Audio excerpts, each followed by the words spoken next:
a lo mero macho, ya he tomado unos tequilas. Habla duro, porque eso me encanta. Sí. Gustavo Tatis me está hablando sobre la actitud de Mercedes Barcha en el momento cercano a la muerte de García Márquez. Gustavo es un periodista muy prestigioso de aquí. Tú eres de Cartagena. De Sagún, Córdoba, pero tengo 40 años viviendo en Cartagena. Sí. Y aparte es un escritor conocido y una persona de peso en la cultura por aquí de esta zona. Entonces nos va a hablar sobre la actitud de Mercedes en la agonía de García Márquez. Habla un poquito duro, por favor. Bueno, yo acabo de escribir, hace 2 años, un libro que se llama La Rosa Amarilla del Prestidigitador, que son una serie de encuentros. Algunos parecían casuales, pero tenían una lógica. Encuentros con la mamá, con Luisa Santiago Márquez, con Gabriel Erigio García Martínez, con el mismo Gabriel García Márquez, con su hermano Jaime, con Rita, con Ligia, con sus hermanos en general. Y estos encuentros, yo decía, ¿qué hago yo con estas voces, estos testimonios? Y empecé a tejer esas voces y las reuní en un libro que se llama La Rosa Amarilla del Prestidigitador. Pero sentía que faltaba algo para cerrar el libro, y en el año 2015 llegó Mercedes a Cartagena a resolver cosas después de la traída de las cenizas de García Márquez, y a Cartagena. Tuve la oportunidad y el privilegio maravilloso de poder saludar a Mercedes, y yo le dije que quería solamente darle un abrazo, saludarla y felicitarla por la manera como había llevado la ceremonia fúnebre, todo ese momento difícil de la muerte, o antes de la muerte del escritor, de su esposo, la forma sublime, cariñosa, cálida, con que ella sobrellevó todo ese dolor sin que se le notara una lágrima en los ojos. Entonces,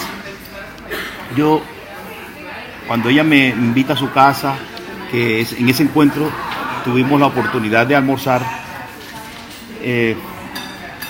le hice la pregunta que cómo había sido ese final de García Márquez, cómo había sido las últimas horas.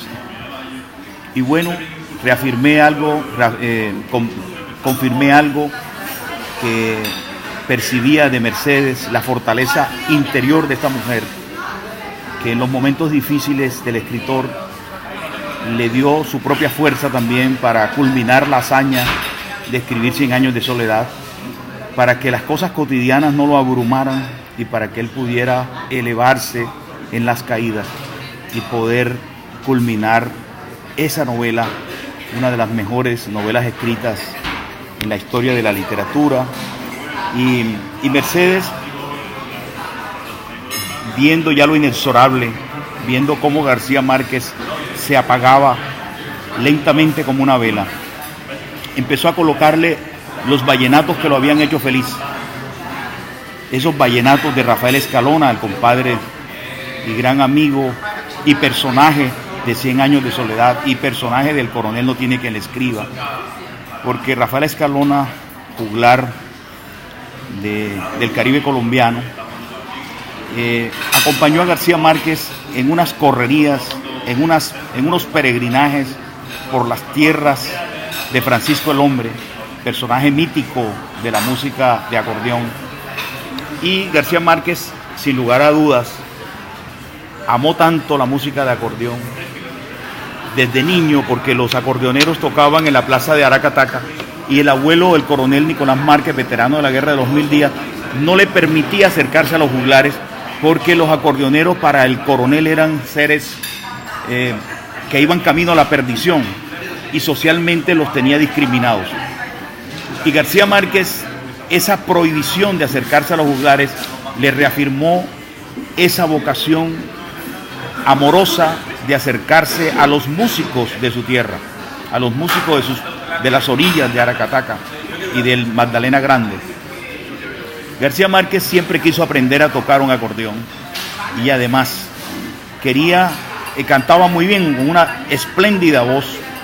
García Márquez cantaba La Patillalera, cantaba mucha del repertorio creado por Rafael Escalona, pero quiero contar que ya en los momentos del 13 de abril del año 2014, un día antes de morir García Márquez, el Jueves Santo de ese año, Mercedes iba colocándole los vallenatos que él prefería.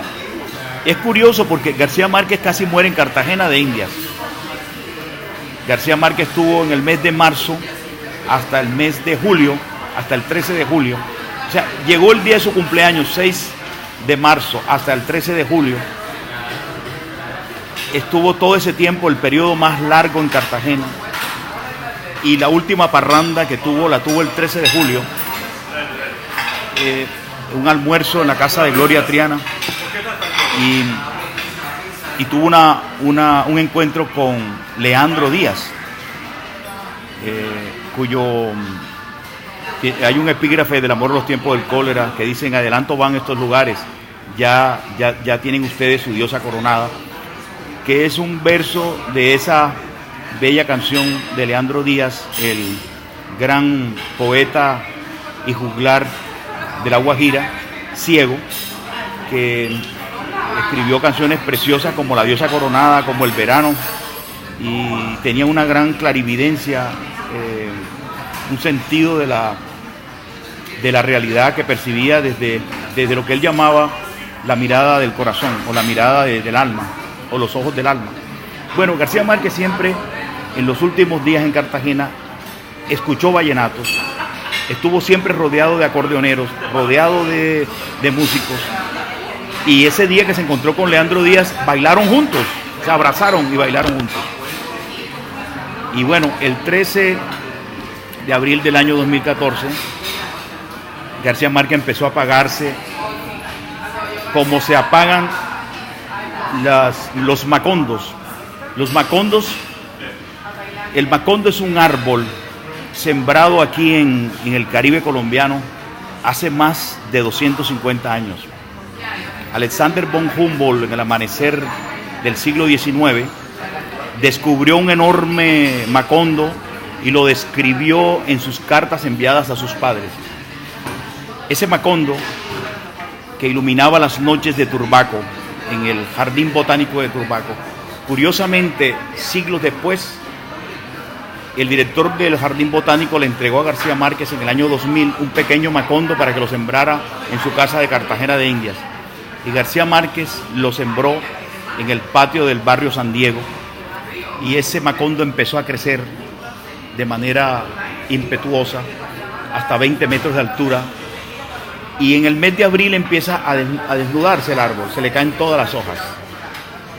La metáfora, que parece realmente una metáfora y es una realidad, es que a medida que el macondo iba dejando caer las hojas, García Márquez en México el día 14